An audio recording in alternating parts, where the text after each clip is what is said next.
Throughout the entire story of Unordinary, we've been constantly given reminders that John believes himself to be a monster. Even in the newest chapter, but unlike the previous chapters of him breaking down and stopping himself from trying to hurt others, he started to embrace himself. We see this when he says, "So what if I'm a monster? Everyone is just as fucked up as I am." This isn't the first time we've seen John come to the realization of the path he wants to take. The first time was before the whole Tuesday thing with Zeke. Looking back at it, it's kind of poetic. The first time he decided to do something, his first victim was Zeke. Now he finally unmasks himself, and his first victim is Zeke again. The biggest reason for John's sudden change, I won't say change of mind, because this all happened because he didn't have anything holding him down anymore. His motivation was not wanting to repeat his old mistakes, not wanting to hurt people because he didn't want to be looked at as a monster, and his final reason was because he had his friend who meant everything to him. All of these broke apart bit by bit. The biggest question that pops into my head now is, how does the story and John's character evolve from here? We know the path that John is taking right now is comparable to his old one at New Boston, but not quite the same. Before, he was someone who went from the bottom to the top and lashed out at everyone because nobody can control him. Now he could do what he wants because he was forced into his position. He lost everything holding him back. His identity he tried to hide is out. The way John is going from here is similar to his old path because no one can stop him right now, but unlike his old path, he had people in his corner. Now he doesn't.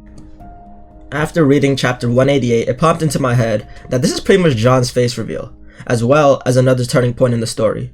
Contradictory to what many people will believe, John now, compared to the past, isn't just blatantly going around beating people up and just randomly acting out. He beat up the Royals and those who hurt Seraphina previously to accomplish a goal. Right now though, John beat up Zeke just because he challenged him. So this doesn't even count toward the whole active brutalization thing. If anything, someone challenged his position and he acted upon it. And at the same time, he took it as an opportunity to let everybody know. From what we've read, it's not as simple as saying John became king because he wanted to.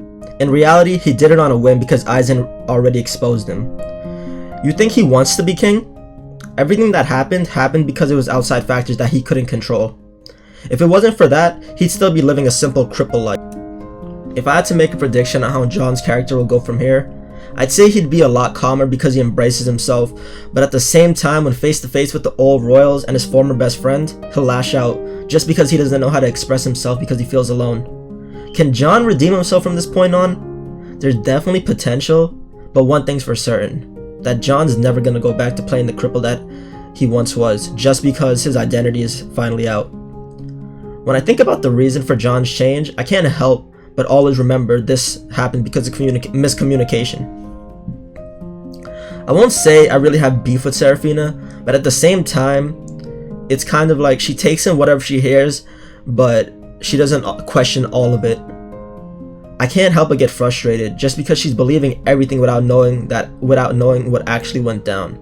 Everything's being presented right out of context. But at the same time, with John, I'm also frustrated with him because he refuses to communicate, and it further enlarges the problem. In the future, it's unavoidable that Seraphina and John will clash. Without bringing in the politics of who will win, I just gotta say that I believe that's how this arc is gonna end, and after that, we're definitely just gonna move on to bigger problems of Ember, and sooner or later, we'll just see like everything else that goes down with society. So, until then, we can only wait until the story reaches there. So, I can only say enjoy. But other than all that, I hope you guys enjoyed this video. Don't forget to like and subscribe, comment down below, all that extra stuff. Peace out.